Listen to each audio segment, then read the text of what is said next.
It was just after midnight at Penn Station, when the last train from Baltimore hissed into the platform, the air damp with iron and old rain. Lights flickered overhead like they were too tired to keep trying. People moved around me like shadows wrapped in wool and earbuds. I stood still, spine stiff against the cold marble pillar, watching. In my left hand, a pale blue suitcase. Scratched. Tiny stickers peeling off the edges, little remnants of someone else's youth. A woman brushed past me, and her scarf fluttered for a moment in the wind from the approaching train. Red. Bright like a signal flare, or a warning. I flinched before I knew why. I scanned the faces pouring out from the train. My breath caught on every stranger's coat. Then, her. She stepped out slowly, like she owned the moment. Blonde hair pinned back too tightly, too perfectly. Faux leather heels clicking like they had something to say. One gloved hand clutching her phone like a weapon. The other. Empty.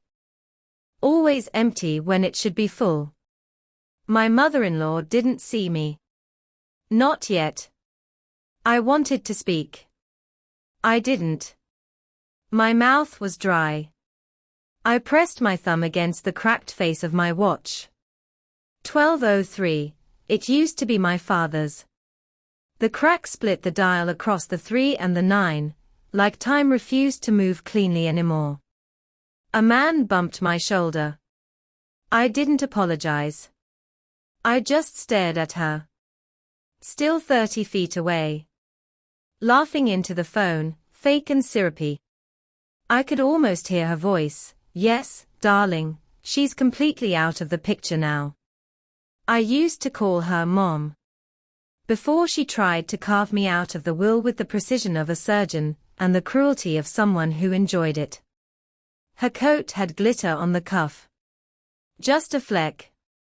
Barely visible under the station lights. But it was there. I smiled. She had opened the box. She thought she'd won. She thought I'd crawl away, broken, maybe begging. She didn't know I'd been planning this for weeks, quietly, precisely, obsessively. Not for revenge. Not even for justice. Something deeper. Like proving to myself, I wasn't the girl she tried to erase. She was 2 feet from the turnstile now, still blind to me. My fingers curled tighter around the suitcase handle, knuckles white.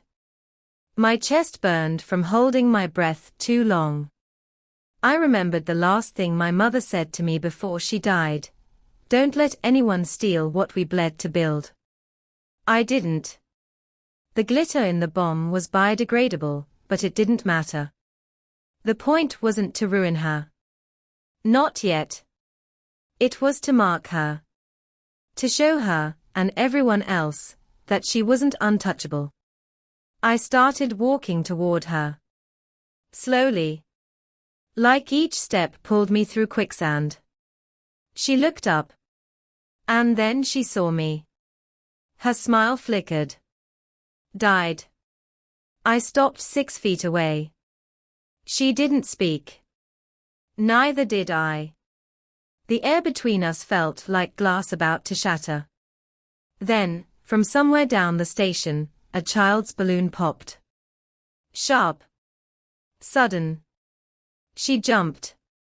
I didn't. She reached for her scarf. It wasn't red anymore. Just beige.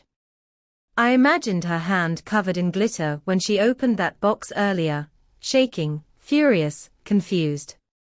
I wanted to ask her how it felt. I didn't. My fingers brushed the cracked watch again. She opened her mouth.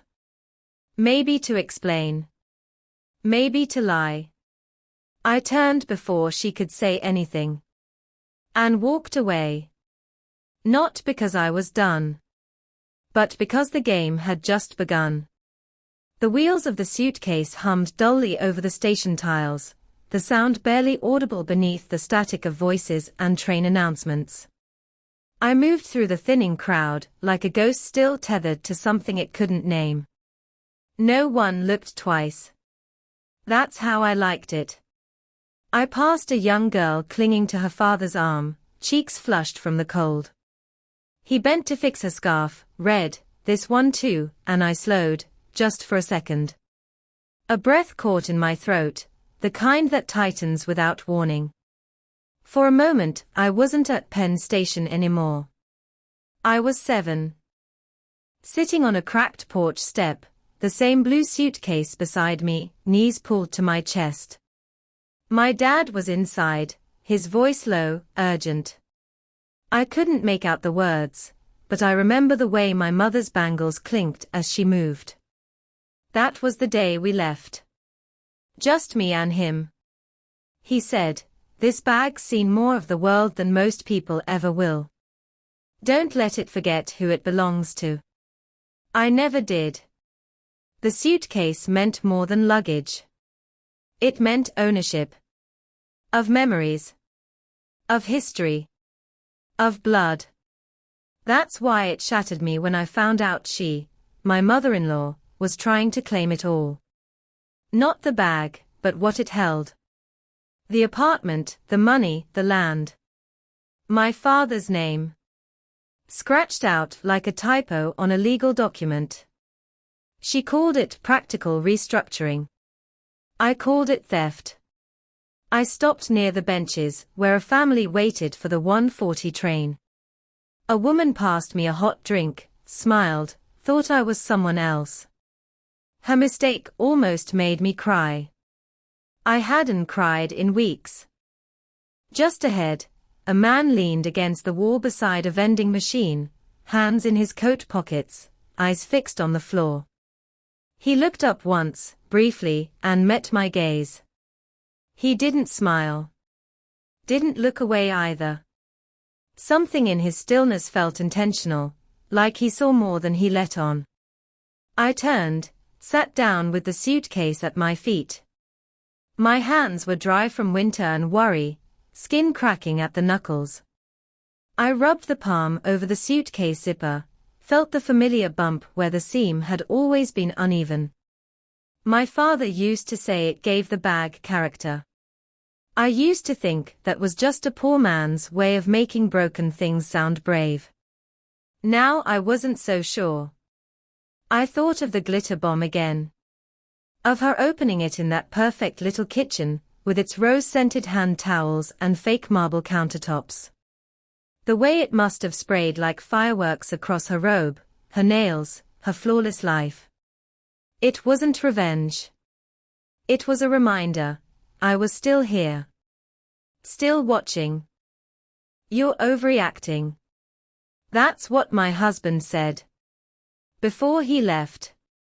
Before he chose her version of the story over mine. She cried. I didn't. The man near the vending machine was still watching. Not creepily. Not kindly either. Just there. Maybe he saw how alone I was. Maybe he recognized something in me. Maybe he had his own ghosts. The 1:40 arrived with a gust of stale wind and noise. The family beside me stood, gathering their things. The girl's red scarf caught in the breeze and fluttered against my suitcase. The mother smiled an apology. I nodded. The scarf's fabric brushed my hand. I didn't pull away. I stood. Slowly. The man pushed off the wall as if to follow, but stopped. I looked back, hesitating. For what? I wasn't sure. Maybe to see if he'd speak. Maybe to make sure I wasn't walking into another silence. He gave a small, confused smile. I didn't return it. Just one beat too long passed before I turned away. Somewhere deep in my coat pocket, my fingers tightened around the torn envelope, the one with her handwriting and the forged signature. I wasn't done. Not even close. And something told me neither was he. Rain came in sudden, slanted sheets. It started just as I stepped off the platform and into the teeth of the city. One of those rains that didn't ask permission, just fell, hard and angry, like something had finally snapped in the sky. I ducked beneath the awning of a coffee stand that had already closed, my suitcase wheels dragging wet behind me. I wiped my face with my sleeve. The cracked watch blinked faintly in the dark. 1:47 a.m. He was already there. The man from the station. Same coat. Same stillness. He didn't speak. Neither did I. A car honked in the distance, but here under the awning, everything felt paused. Not safe exactly, just suspended. His hands were shoved into his pockets, but I noticed the fray at his left cuff. The stitching had come undone. Not recently. His shoes were soaked through at the toes. Leather, worn thin. The kind of wear that came from walking long distances, not fashion. He caught me looking and offered a nod. Not a smile, just a nod. Like he understood something unspoken. I wasn't sure what. That silence stretched. I hated it. And yet I didn't move. I shifted the suitcase closer to me, like it needed protecting. Or maybe I did. He pulled something from his pocket. A wallet, flattened with time. He opened it like it had muscle memory, and for a second, I saw a photo tucked into the clear sleeve. A child. A boy, maybe 5. Big grin, 2 missing teeth. There was something jagged in the way he looked at it, like he wasn't sure if he had permission to smile back. I glanced away. My throat was tight. Invisible mirrors. That's what my therapist used to call it, when you recognize yourself in someone else and hate it, because it's too familiar. Like your scars showing up on a stranger's skin. I suddenly wanted to ask him everything. And nothing. The rain hit harder against the metal awning. Cold wind curled around my ankles. My fingers tingled, half from the chill, half from nerves. Leaving or running, he said finally. His voice was hoarse, like it hadn't been used much lately. I hesitated. Is there a difference? He didn't answer. We both watched the water gather in puddles, each splash another second slipping away. The train I should have been on by now was long gone. The plan had been to vanish, start fresh, rebuild in silence. But now, I felt stuck between exits. Your coat's thin, he said. I blinked. Yeah. It's not built for storms. Neither are most people. I didn't know if that was meant for me or for him. Maybe both. I rubbed my palm against the side of the suitcase again, felt the rough seam. The unevenness felt comforting now. Like a scar you trace when you need to remember what pain taught you. Lightning cracked somewhere far off. The lights above us flickered, once. Then his phone buzzed. He didn't answer. He looked at the screen too long before shoving it back in his coat. I caught just enough of the name, J. Ward. No contact photo. You waiting for someone? I asked. He shook his head. Not anymore. Another pause. The kind that asked too much without saying anything. I shifted, ready to step back into the rain, into motion. But my feet didn't move. I wasn't sure if it was instinct or inertia. The wind blew sideways now, catching the edges of his coat and mine. We both flinched. I should go, I said, more to myself than him. Then why haven't you? That one hit. I didn't have an answer. And he didn't wait for one. He stepped out from under the awning, let the rain hit him full on. He didn't rush. Just walked into the blur like he belonged to it. I stood alone in the dry space he left behind. The red scarf from earlier flashed in my memory, bright, unmissable, waving like a warning. I looked down at my suitcase. And for the first time in days, I hesitated. By 2:11 a.m., the city had settled into its private grieving, the kind of hush only rain and neon can whisper. I stood at the corner, near the metro entrance, blinking against the cold sting of wind on wet cheeks. My suitcase was beside me again, loyal as ever. But I couldn't move. Not forward. Not back. Just there.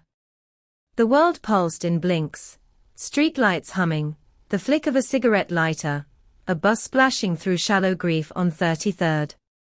I pressed my hand to the suitcase one more time, like it might suddenly open and give me something I'd forgotten, my father's voice, my mother's hand, a childhood street in late July. But it stayed closed. A man brushed past, muttering "Watch it," as he caught my shoulder. I didn't flinch.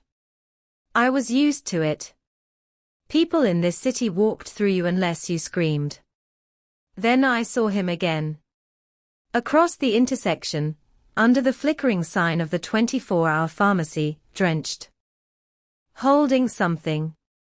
My suitcase. No, not mine. His. Blue, but deeper. Navy. Almost identical to mine, except newer. Less scarred. But it was open, just slightly, and I could see the lining. The same uneven stitching. My breath caught like a fist in my chest. No. Not his. It was the other one. The second bag. My father's spare, the one we left behind that day, when we ran. I hadn't seen it in years. I thought it had disappeared, donated or lost in the shuffle of grief and time. But now it was there. In his hand. And he hadn't told me. The stranger. The silence-wrapped man with tired eyes and ruined shoes. He stood beneath the sign light, like a ghost called back for unfinished business. I stepped off the curb, heart dragging behind me. He saw me. And waited. "Where did you get that?" I asked, not quite ready to cross the street. His expression didn't change. But his grip tightened on the handle. "I thought you might remember it," he said. That was all. He placed the bag down gently, like it was glass. Then walked away. The bag just sat there, rain threading down its sides, soaking in. I stared at it too long, like it might vanish if I blinked. I wanted to scream. Or cry. Or collapse into the sidewalk and beg the universe to tell me what kind of twisted loop I'd wandered into. But all I did was walk to the suitcase, his. Mine. Ours, and kneel. Inside, tucked under the flap, was a Polaroid. Faded. Edges soft. A girl, maybe 8, holding the bag on that same cracked porch I'd remembered earlier. My dad's arm was draped around her shoulder. Her smile wasn't big, but it was real. My knees buckled. I caught myself on the pavement. People walked by. One woman slowed just a little, stared long enough to make me feel like something broken on display, then moved on. Some people carry more than just bags.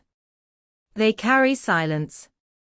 They carry questions that won't die, no matter how many train tickets you buy. A homeless man near the bench muttered something about ghosts coming back when it rains. Maybe he wasn't wrong. I held the photo in one hand, the suitcase handle in the other. The city moved around me like a dream, I couldn't wake from. A cab pulled up. The driver rolled down his window and raised his eyebrows. "You getting in or not?" I didn't answer. Across the street, the man was gone. Again. But the suitcase still pulsed with memory. With something I wasn't ready to name. I stood. Took one step toward the cab. Then stopped. Looked back one last time. Not at the street. But at the shadow he left behind. And I whispered into the empty space between us. I remember now. But he wasn't there to hear it. Or maybe, he never was. And still, I couldn't walk away. By 3:02 a.m., I was sitting in the back of the cab, the photo still in my hand, the suitcase soaking through my jeans. The city dripped past the window in streaks of gold and gray. I didn't tell the driver where I was going until he asked a second time. "West 45th, I said finally. He nodded, as if he already knew. I didn't ask myself why I was going there. I just followed the pull in my chest, half dread, half magnet. I stared at the Polaroid again. The girl in the picture, she wasn't me. The photo had fooled me at first, similar haircut, same porch, but the shape of her face was different. And the arm around her shoulders. Thinner. Not my father's. Which meant, the cab jerked to a stop in front of a tall brick building, glass doors, too clean for this hour. I almost told the driver to turn around. But I didn't. The sign above the entry buzzed faintly, Maven House Holdings. The name tugged at me like a buried nerve.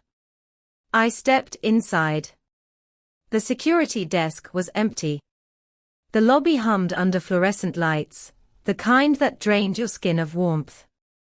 My sneakers squeaked on the tile as I moved toward the elevator, heart thudding in a language I didn't understand. Inside the elevator, I pressed 12. I didn't know why. I just did. The doors opened to a hallway that smelled like expensive toner and secrets. Frosted glass panels lined both sides. I walked past them slowly until I saw it, J. Ward Founder etched in silver. Minimal. Clean. My throat closed. His phone. The message. The name. I hesitated. But some lines, once crossed, don't you uncross. I turned the knob. The office was quiet. Wide windows, midnight skyline, one lamp on. He sat at the desk, back to me, jacket draped over the chair, wet hair curling slightly at the nape of his neck. On the table beside him, my suitcase. And the other one. His. He spoke without turning. Some people carry more than just bags, he said. My breath stopped. They carry silence, he finished. Time loop echo. My voice cracked. You said that, outside the station. I've said it before. Too many times. He turned. I saw it then, really saw him. Not the stranger from the rain. Not the man in the shadows. But the face that had been in articles I skimmed while job hunting, the one I didn't recognize until now. Jasper Ward. The CEO of the company I had just applied to last week. He stood and slid the blue suitcase toward me. This bag belonged to my daughter, he said softly. She died 3 years ago. Drunk driver. Hit and run. He paused, looked at the Polaroid. That photo, it's the last one I took before everything fell apart. I opened my mouth. Nothing came out. You applied for the foundation scholarship 2 days ago, he said, not accusing. Just knowing. I didn't know it was you, I whispered. I didn't know any of this. He nodded, a slow blink. Neither did I. Until I saw your suitcase. Same brand. Same year. They only made 20. He looked up. That's what made me follow you. I felt like my skin didn't fit anymore. My mother-in-law, she tried to erase my family's legacy, I said. She almost won. She didn't. I left a glitter bomb in her kitchen cabinet. His lip twitched. I know. It was impressive. I didn't ask how. He walked toward the window, hands in his pockets. Sometimes, when things break open, they show you the whole map. Not just the cracks. I looked down at the suitcase. My father's. Her daughter's. Ours. A thread neither of us meant to follow, but here we were. And I knew something now. I couldn't go back to the version of me that started this night. My phone buzzed. Unknown number. I answered. A voice, my mother-in-law's. Whatever you think you've done, she said coldly, you're in over your head. I hung up. And stepped fully into the room. I didn't know what I was walking into. But I wasn't walking out. By 5:07 a.m., the sun hadn't yet risen, but the edges of the city were beginning to glow, soft and indifferent. We stood together at Penn Station, same platform, different wait. The last train had gone hours ago. Silence stretched over the tracks like a forgotten prayer. Jasper Ward stood beside me, his daughter's suitcase at his feet. Mine at mine. And between us, the quiet thing neither of us wanted to name.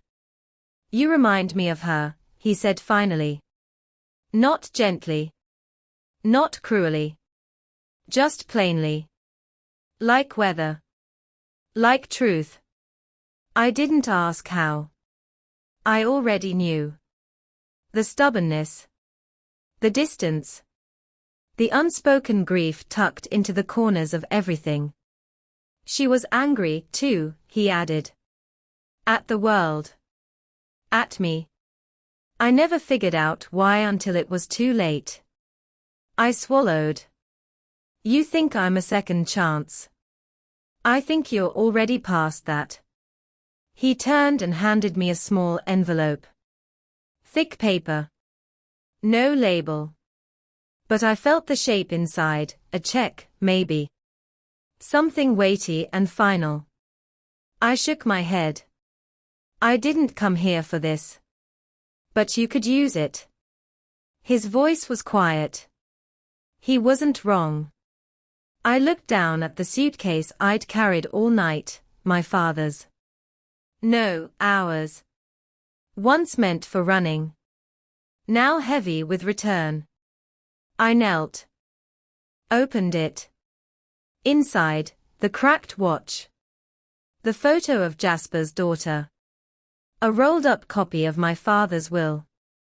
And a note I hadn't seen before, tucked into a hidden flap I hadn't noticed since I was a kid. You are more than what they try to take.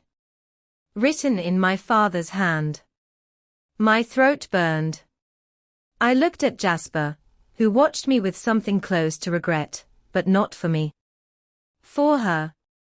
He wasn't choosing me. He was burying her. I don't want the scholarship, I said. Not like this. He blinked. You're the first person who's said that to me. I smiled, bitter at the edges. Probably because they never knew what it cost. I took the Polaroid from his suitcase. Held it out. She should stay with you. He hesitated, but took it. Carefully. Like it mattered. Then I did what I'd been too afraid to do all night. I took my suitcase. Stepped toward the edge of the platform. And let it go. It hit the tracks with a solid, final thud. The rain had washed away the dirt, but not the history. Not the memory. But it didn't belong to me anymore. Behind me, Jasper said nothing. Neither did I. Some sacrifices don't need witnesses. Some rebirths happen in silence. I turned and walked out of the station. 2 weeks later, the air was warmer. The city less cruel. I stood in front of the courthouse steps, blazer zipped to my throat, a thin folder in hand. The case was moving forward. Fraud. Forgery. My mother-in-law had underestimated how much I remembered, and how well my father had hidden the backup. The glitter bomb hadn't destroyed her. But it had drawn the spotlight. She hated spotlights. I stood under the sun, waiting for my name to be called, when a man passed by. Leather shoes, worn at the toe. Familiar gait. Jasper. He didn't stop. Just nodded. Barely a pause. I didn't wave. But I watched. 1 year later, I returned to Penn Station. Not to run. Not to wait. To meet someone. A girl, 16, rail thin, eyes too old for her face, stepped off the 1:20 a.m. Clutching a paper bag.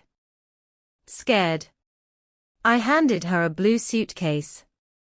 Gently. Not the old one. A new one. Scarred on purpose. One stitch uneven. You're not alone, I said. Even if it feels like it. She looked at me, uncertain. I nodded toward the exit. Come on, I said. Let's go home. And we walked out of the station together. Same place. New beginning.